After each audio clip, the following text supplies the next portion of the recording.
آئے ہائے، ہماری مغفرت کا انتظام پہلے ہی رب نے فرما دیا ہے۔ کاش ہم ماہ رمضان کے قدردار بن جائیں۔ اے گناہ گاروں، تمہاری سمجھ لو بات بن آئی ہے، عاصیوں کی مغفرت کا لے کر آیا ہے پیام۔ جھوم جاؤ مجرموں، رمضان ماہ غفران ہے۔ بھائیوں بہنوں کرو سب نیکیوں پر نیکیاں، پڑ گئے دوزخ پہ تالے، قید میں شیطان ہے۔ اللہ اکبر۔ تو اے میرے پیارے اسلامی بھائیوں، یہ اس قدر مبارک مہینہ ہے کہ اللہ کریم اس مہینے میں رحمتوں اور برکتوں کے دروازے کھول دیتا ہے۔ اس مہینے میں مغفرتوں کے انتظام ہو گئے ہیں۔ اللہ کرے کہ ہم ماہ رمضان کی قدر کرنے والے بن جائیں۔ رب عز و جل قرآن مجید میں اس ماہ مبارک کے بارے میں فرماتا ہے۔ ماہ رمضان کی آپ اہمیت کا اندازہ اس بات سے بھی لگائیں کہ پورے قرآن میں صرف ایک ہی مہینے کا ذکر ہے، اور وہ مہینہ کون سا ہے؟ وہ مہینہ ماہ رمضان ہے۔ اللہ قرآن میں فرماتا ہے بسم اللہ الرحمن الرحیم شہر رمضان الذی انزل فیہ القرآن ھدی للناس وبینات من الھدی والفرقان فمن شہد منکم الشہر فلیصم۔ ترجمہ کنز العرفان۔ رمضان کا مہینہ ہے جس میں قرآن نازل کیا گیا، جو لوگوں کے لیے ہدایت اور رہنمائی ہے اور فیصلے کی روشن باتوں پر مشتمل ہے۔ تو تم میں جو کوئی یہ مہینہ پائے تو ضرور اس کے روزے رکھے۔ سبحان اللہ۔ اے میرے پیارے اسلامی بھائیوں، رمضان کا مہینہ کیا خوبصورت فرمایا کہ جو اس مہینے کو پائے وہ روزے رکھے۔ پیارے اسلامی بھائیوں، رمضان المبارک کی شان کیسی ہے؟ جس کو بھی رمضان ملتا ہے نا، اس کو گویا لاٹری لگتی ہے۔ میں آپ کو واقعہ سناتا ہوں، بہت امیزنگ واقعہ ہے۔ پیارے آقا علیہ السلام کی بارگاہ میں بڑے صحابی ہیں، بلند مرتبہ صحابی ہیں، حضرت طلحہ بن عبید اللہ رضی اللہ تعالیٰ فرماتے ہیں کہ ایک مرتبہ دو شخص نبی پاک کی بارگاہ میں ایک ساتھ آئے، دونوں نے کلمہ پڑھا، صحابی ہونے کا درجہ حاصل کر لیا، بڑے نیک اور پرہیزگار تھے، اور ان میں سے ایک عبادت اور ریاضت میں بہت زیادہ محنت کرتے تھے۔ جو زیادہ عبادت گزار تھے یہ ایک مرتبہ ایک غزوے میں شریک ہوئے اور شہید ہو گئے، جہاد میں گئے اور شہید ہو گئے، اور ایک سال بعد دوسرے جو صحابی تھے ان کا بھی انتقال ہو گیا۔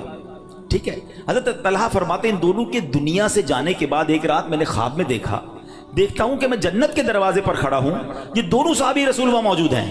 اتنے میں جنت کے اندر سے کوئی باہر آیا، وہ صحابی جن کا انتقال ایک سال بعد ہوا تھا انہیں لے کر جنت میں چلا گیا۔ تھوڑی دیر کے بعد دوبارہ وہ فرشتہ آیا اور جو صحابی ایک سال پہلے شہید ہوئے تھے ان کو بعد میں جنت میں لے کر گیا۔ اب بات سمجھ آ رہی ہے؟ جو شہید ہوئے، زیادہ عبادت کرتے تھے، وہ بعد میں جنت میں گئے، اور جو ایک سال بعد جن کا انتقال ہوا، جو اتنی عبادت نہیں کرتے تھے مگر وہ جنت میں پہلے چلے گئے۔ اچھا کمال دیکھو صحابہ کرام علیہ رضوان کا کہ جو بھی خواب دیکھتے تھے، جو بھی ذہنوں میں سوال ہوتا تھا، ڈائریکٹلی نبی پاک علیہ السلام کی بارگاہ میں آ جاتے۔ ان کے پاس کیسی نعمت موجود تھی کہ اس کا مسئلے کا حل تو نبی پاک نے کرنا ہے۔ کہا حضور یہ کیا ماجرا ہے؟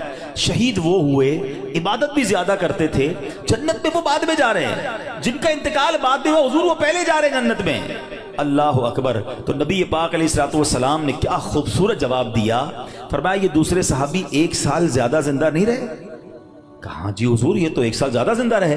تو فرمایا کیا ایک سال زیادہ زندہ رہنے والے نے ایک سال پہلے شہید ہونے والے سے زیادہ روزے نہیں رکھے ایک سال؟ فرمایا ہاں روزے تو رکھے۔ تو نبی پاک نے پوچھا کیا اس ایک سال بعد والے نے سجدے زیادہ نہیں کیے؟ عرض کیا جی حضور سجدے بھی زیادہ کیے۔ تو نبی پاک نے فرمایا بس اسی وجہ سے ان دونوں کے درمیان زمین و آسمان کا فرق ہے۔ بات سمجھ آ رہی ہے؟ مومن اور نیک آدمی کی لمبی عمر یہ اس کے لیے بہت بڑی سمجھ لو فائدہ ہے کہ وہ جتنا جیتا ہے اتنے سجدے زیادہ کرتا ہے، اتنے رمضان اسے ملتے ہیں۔ یاد رکھیے گا بندہ نیک ہو اور عمر طویل ہو تو اس کے وارے نہیں آ رہے ہیں، لیکن اگر بندہ گناہ گار ہے، اس کی عمر بڑی ہو جائے تو وہ تو مارا گیا نا، اس کی تو روز نماز قضا ہو رہی ہے، اس کے رمضان کے روزے بھی قضا ہو رہے ہیں، وہ روز جھوٹ بول رہا ہے، وہ روز حرام کما رہا ہے، تو اس کا تو گناہوں کا میٹر جاری ہے نا۔ یہ لوگ بڑی عمر کی جو دعا کرتے ہیں نا، بڑی اچھی نعمت ہے یہ، لیکن اللہ سے ہمیشہ یہ دعا کریں کہ مولا نیکیوں والی طویل عمر عطا فرما، عافیت والی طویل عمر عطا فرما۔ تو پتہ چلا کہ پھر رمضان آ رہا ہے میری بخشش کروانے، پھر رمضان آ رہا ہے میرے نامہ اعمال میں۔ تو پتہ چلا کہ ماہ رمضان یہ ہمارے لیے بہت بڑا احسان ہے۔ اللہ خیر سے رمضان عطا کر دے، اس کو ضائع نہ ہونے دینا، اس کو خوب نیکیوں میں گزارنا۔ پچھلے گناہوں کی معافی کا ایک اور چانس دیا جا رہا ہے، مغفرت کا گویا ایک اور موقع آنے والا ہے. اللہ کرے کہ ہم اس کی قدر کرنے میں کامیاب ہو جائیں. یا خدا ہم عاصیوں پر یہ بڑا احسان ہے، یا خدا ہم عاصیوں پر یہ بڑا احسان ہے، زندگی میں پھر عطا ہم کو کیا رمضان ہے. یا الہی تو مدینے میں کبھی رمضان دکھا، یا الہی تو مدینے میں کبھی رمضان دکھا، مدتوں سے دل میں یہ عطار کے ارمان ہے. تو اے میرے پیارے اسلامی بھائیوں، کاش ماہ رمضان کی ہم قدر کرنے میں کامیاب ہو جائیں. آپ کو معلوم ہے ماہ رمضان آتا تھا نا تو میرے آقا اس کا بھرپور استقبال فرماتے تھے. دیکھیں ہمیں اگر اپنی آنے والی نسلوں تک یہ بات باقی رکھنی ہے کہ رمضان کی اہمیت رہے، ہمارے بچوں کو پتہ چلے، انہیں سارا سال انتظار رہے، تو ہمیں بھی ماہ رمضان کو سیلیبریٹ کرنا چاہیے. نبی پاک کیا کرتے، میرے آقا جب چاند نظر آتا نا سبحان اللہ، تو پیارے آقا علیہ الصلوۃ والسلام قبلے کی طرف رک کر کے یوں دعا مانگتے. ذرا دعا دیکھیے گا کون سی ہے.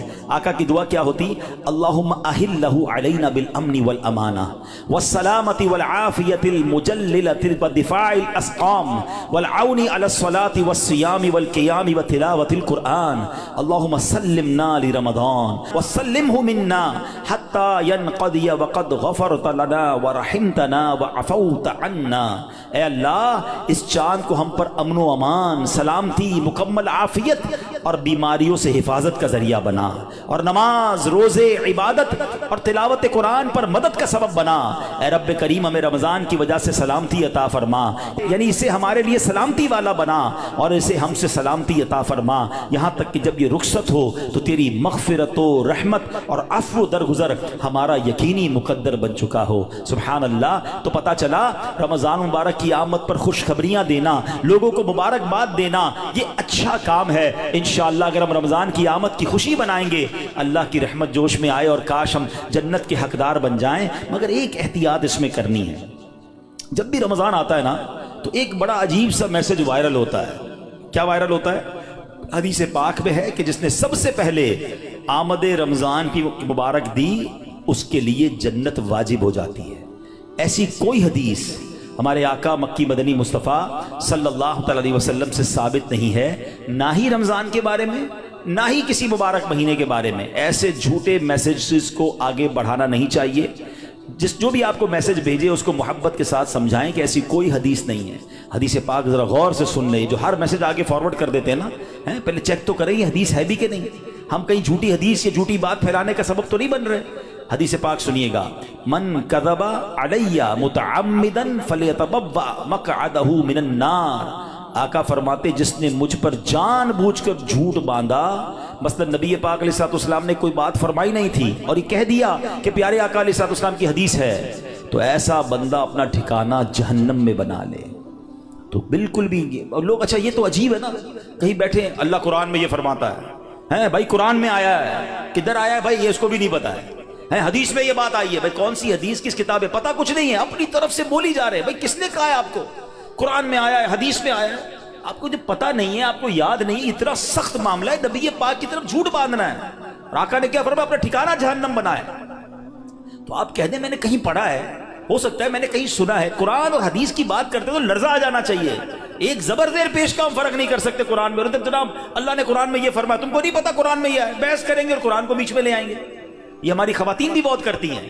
تو مہربانی کر کے اس سے توبہ کریں اور ان معاملات میں جب تک آپ کے سامنے، آپ دیکھیں آج کروڑوں لوگوں کی تقدیریں بدلنے والے، لاکھوں ہزاروں حافظ اور عالم بنانے والی شخصیت امیر اہل سنت، نہ جانے کتنی ہزاروں ان کو حدیثیں یاد ہوں گی، کتنی روایتیں اور آیتیں یاد ہیں. مگر آج بھی آپ مدنی مذاکرے میں دیکھیں یہ کیوں، یہ ہماری تربیت کے لیے کہ وہ پہلے قرآن کی کوئی آیت پڑھنی ہے تو لکھا ہوا سامنے لاتے ہیں، حدیث پڑھنی ہے تو پورا پڑھ کے سناتے ہیں تاکہ ایگزیکٹلی وہی لفظ لوگوں کے سامنے جائے جو نبی پاک کے دہان مبارک سے نکلا ہے. تو ہماری آپ کی جرت نہیں ہونی چاہیے کہ حدیث میں اپنی طرف سے حاشیے لگائیں، اپنی طرف سے معاذ اللہ قرآن پاک کے بارے میں. بعض اوقات تو یہ بات ایمانیات پر آ جائے گی اگر اپنی طرف سے کوئی بات ایڈیشن کر رہا ہے، تو بڑے احتیاط کی حاجت ہے. البتہ ماہ رمضان ایک اور خوبصورت آیت سنیے گا. اس میں قرآن پاک نے جو ہم پر رمضان کے روزے فرض کیے گئے نا اس کا ریزن بیان کیا. یعنی ہماری شریعت ہم سے چاہتی کیا ہے؟ روزے تو ہم برسوں سے رکھ رہے ہیں، بچپن سے روزے رکھ رہے ہیں، کئی ایسے یہاں ایسے ہوں گے، لیکن اس روزے سے میں حاصل کیا کرنا ہے؟ قرآن کیا فرماتا ہے سنو. اللہ قرآن میں فرماتا ہے یا ایھا الذین آمنوا کتب علیکم الصیام کما کتب علی الذین من قبلکم. اے ایمان والو تم پر روزے فرض کیے گئے جیسے تم سے پہلے لوگوں پر فرض کیے گئے تھے، مگر آگے ریزن بتایا گیا کیوں کیے گئے، لعلکم تتقون، قرآن کہتا ہے تاکہ تم پرہیزگار بن جاؤ۔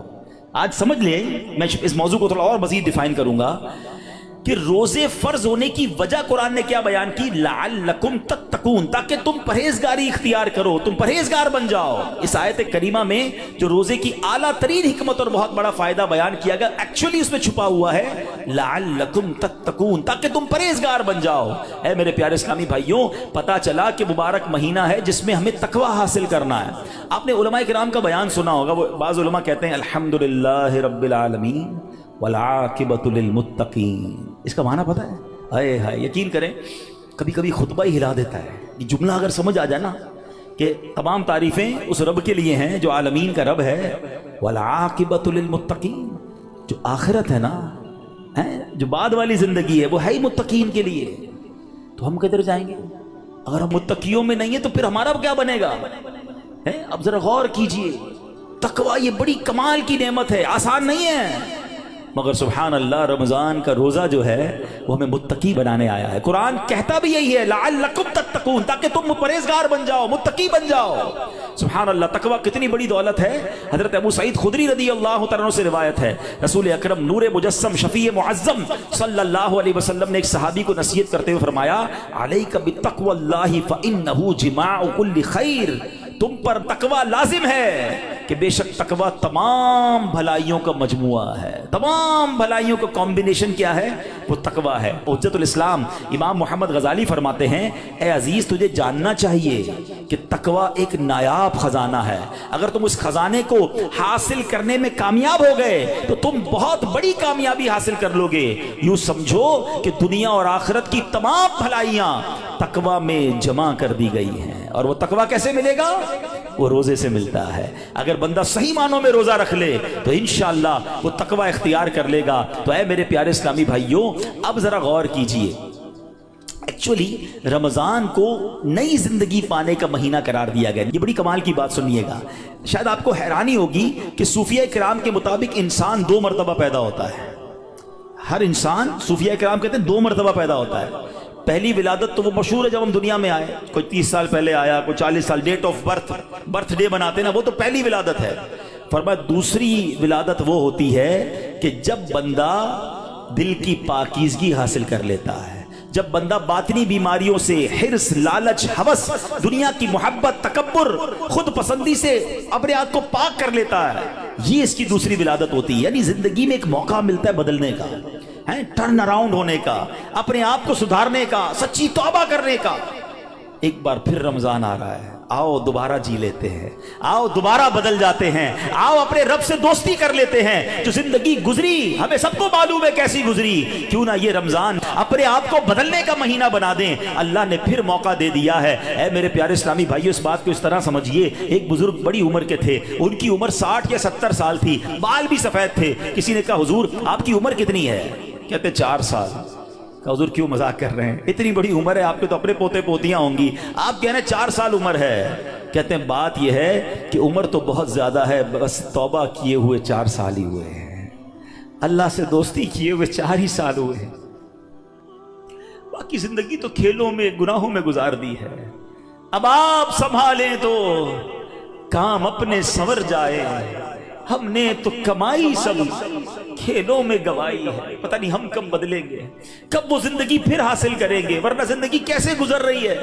ہم میں سے بہت سارے اچھی طرح جانتے ہیں کہ صبح ہوتی ہے، شام ہوتی ہے، زندگی یوں ہی تمام ہوتی ہے۔ کبھی کبھی تو ڈر لگتا ہے یار کہ زندگی بڑھ رہی ہے، ہمارے گناہ بڑھ رہے ہیں، نیکیاں بڑھ رہی ہیں۔ کبھی سوچے تو صحیح، کوئی بیلنس شیٹ تو بناؤ کہ ہر گزرنے والا دن ہم اپنی موت کے قریب ہو رہے ہیں۔ یہ جو برتھ ڈے پر خوشی مناتے ہیں ان کو سوچنا چاہیے، میں نہیں کہتا ناجائز ہے، لیکن جس کی 20 سال کا ہو گیا، 25 سال، 30 سال، آپ سمجھ رہے ہیں آپ آگے بڑھ رہے ہیں، آپ موت کے قریب ہو رہے ہیں، ایک زندگی کا سال کم ہو رہا ہے، ہر گزرنے والا دن ہم قبر کے قریب ہو رہے ہیں۔ عقل کیا کہتی ہے کہ جو قبر کے جتنا قریب ہوتا جائے اسے نیکیاں اور بڑھانی چاہیے، مگر ہمارا تو ماجرا ہی الگ ہے۔ اعلیٰ حضرت کہتے ہیں نا، نفس یہ کیا ظلم ہے، جب دیکھو تازہ جرم ہے۔ نفس یہ کیا ظلم ہے، جب دیکھو تازہ جرم ہے، نہ تمہاں کے سر پہ اتنا بوجھ بھاری واہ واہ، روز جرم، روز گناہ، روز خطائیں، ہمارا بنے گا کیا؟ تو کتنی کمال کی بات اس بزرگ نے کہی کہ میری عمر تو 4 سال ہے، کیونکہ اس سے پہلے والی زندگی تو میں شمار ہی نہیں کرتا ہوں، توبہ کی ہے، نمازیں شروع کر دی ہیں، اللہ کو راضی کرنے والے کام شروع کیے، یہی میری اصل زندگی ہے۔ تو اے میرے پیارے اسلامی بھائیوں، کاش ہمیں یہ بات سمجھ آ جائے اور ہم توبہ کرنے والے بن جائیں۔ اللہ پاک کے نبی حضرت عیسیٰ علیہ نبینا علیہ الصلوۃ والسلام کا فرمان ہے، لن یلج ملکوت السماوات من لم یولد مرتین، یعنی جو بندہ 2 مرتبہ پیدا نہیں ہوتا وہ آسمانی بادشاہت میں داخل نہیں ہو سکتا۔ یہ بزرگوں کے اقوال ملتے ہیں کہ دوسری زندگی کب ملی تمہیں؟ توبہ کے بعد والی زندگی، اللہ سے دوستی والی زندگی۔ اے شراب پینے والو، اے نماز قضا کرنے والو، اے حرام کام کرنے والو، اے چھپ چھپ کر گناہ کرنے والو، اے چوری کرنے والو، اے ڈاکہ ڈالنے والو، اے ماں باپ کو ستانے والو، کب تک گناہ کرو گے؟ آؤ وہ مہینہ آ رہا ہے جس مہینے میں ہمیں رب سے دوستی کرنی ہے، جس مہینے میں ہمارے دشمن، ارے ہمیں بہکاتا کون ہے؟ ابلیس نا، شیطان۔ اسی شیطان کو تو رمضان میں بند کر دیا جاتا ہے۔ کتنا ہمارے لیے کام آسان ہو گیا، بہکانے والا ہی بند ہے۔ اب تو توبہ کر لو، اب تو رب سے دوستی کر لو، اب تو اپنی لائف کو ریوائیو کر کے نشاط ثانیہ ایک نئی زندگی حاصل کر لو کہ چلو اس رمضان سے پہلے والی زندگی دوسری، اور اب زندگی الگ ہے، اب اللہ کی رضا والی زندگی، اب سجدوں والی، اب نماز والی، اب حلال والی زندگی ہوگی۔ آپ نے 2 صحابی کے واقعات سنے، 1 سال زندہ رہے زیادہ، وہ شہید سے آگے بڑھ گئے کیونکہ وہ 1 سال انہوں نے سجدوں میں، نمازوں میں، روزوں میں گزارا۔ ہمارا ہر سال ہمارے نہ جانے کتنے گناہوں میں اضافہ کرتا ہوگا، ہمیں یہ غور کرنا چاہیے۔ کاش اب زندگی کو بدلنے میں کامیاب ہو جائیں۔ حدیث پاک میں فرمایا، ان لکل شیء بابا وان باب العبادۃ الصیام، بے شک ہر چیز کا دروازہ ہوتا ہے اور روزہ عبادت کا دروازہ ہے۔ تو اے میرے پیارے اسلامی بھائیوں، کاش ہم روزے کی اہمیت کو سمجھیں۔ ہمارا ایک اور بڑا پرابلم ہے، ہم نے روزے کا نام بس بھوکا پیاسا رہنے کو سمجھ لیا ہے۔ لوگ جناب، ہمارے یہاں تو ایسے بھی لوگ پائے جاتے ہیں، بات آپ کو عجیب لگے گی۔ میں بہت چھوٹا تھا، ہمارے علاقے میں جب لوگ ساری رات جاگتے ہیں تو ایک صاحب کے بارے میں کسی نے عذرائے مذاق کہا کہ یہ صاحب بھونپو تو بھونپو روزہ رکھتے ہیں۔ میں نے کہا یہ کون سا روزہ ہوتا ہے؟ ہم جب چھوٹے تھے، اب تو پتہ نہیں وہ سائرن بجتے ہیں، بھونپو کہتے تھے اس کو، سحری کا سائرن تو افطار کا سائرن۔ میں نے کہا یہ کون سا روزہ ہے؟ کہ ساری رات جاگتے ہیں، سحری کر کے سو جاتے ہیں اور اب افطار میں جا کے اٹھتے ہیں۔ تو نہ ظہر پڑی، نہ عصر پڑی، مغرب کا بھی پتہ نہیں ہے، یہ کون سا روزہ ہے؟ صرف کیا بھوکا پیاسا ہی رہنا ہے؟